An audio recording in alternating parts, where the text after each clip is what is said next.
He said it loud enough for the whole table to hear. Don't mind her, she's just army trash. My father. At my wedding. The words hung heavy, riding on the sound of clinking glasses and forced laughter. I didn't flinch. I didn't blink. I simply lowered my champagne flute and waited. And then my groom, calm, steady, set his glass down and said, "Sir, that trash is my commanding officer." The room fell silent.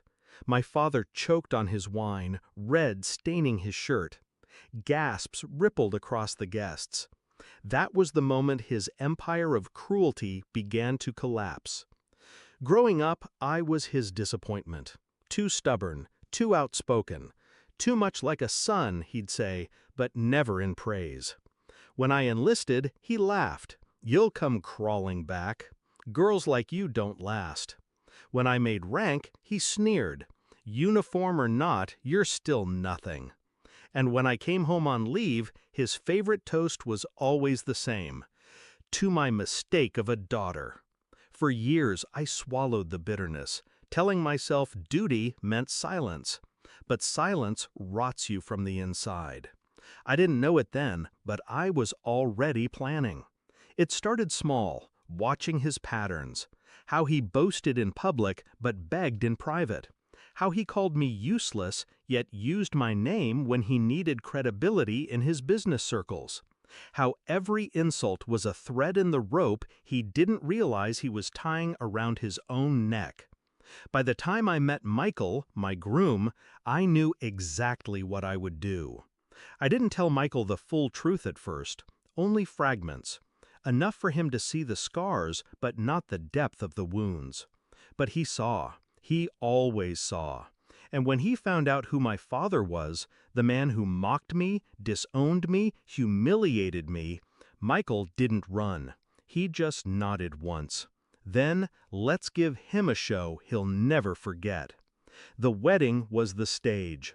The guest list? Mine. The seating arrangements? Mine. Every detail orchestrated so that my father would believe he was still in control. He thought it was his event to flaunt his wealth, his chance to display the power of his name. He had no idea it was my battlefield. The ceremony passed without incident. The vows, the rings, the kiss. He smiled through it all, pretending to bless what he'd always cursed. But the reception? That was when he couldn't resist. Wine in his hand, pride in his voice, he leaned over to a table of investors and said it again. The words that had haunted me since childhood. "She's army trash." I felt every eye turn toward me, and I let them, because the trap was already set. Michael's response wasn't rehearsed. It didn't need to be. He just spoke the truth. "Sir, that trash is my commanding officer." The shock hit him first, then the guests. The investors he wanted to impress suddenly looked at me differently, not as the failure he painted, but as the leader who commanded respect, the woman he could never control. His laughter died in his throat. His power died in that room. I didn't stop there. The next morning, the papers ran with the story. Photos of him mid-choke, headlines praising the bride who outranked her groom, who commanded soldiers and silence in the same breath. The investors pulled out of his deals. His credibility dissolved. The man who thrived on belittling me was suddenly the punchline of his own downfall. And I didn't have to shout. I didn't have to lift a hand. I just stood still while the truth devoured him. Weeks later, he showed up at my door. Not in a suit, not in pride, just a man, hunched, desperate. "You humiliated me," he whispered. "No," I said. "You humiliated yourself.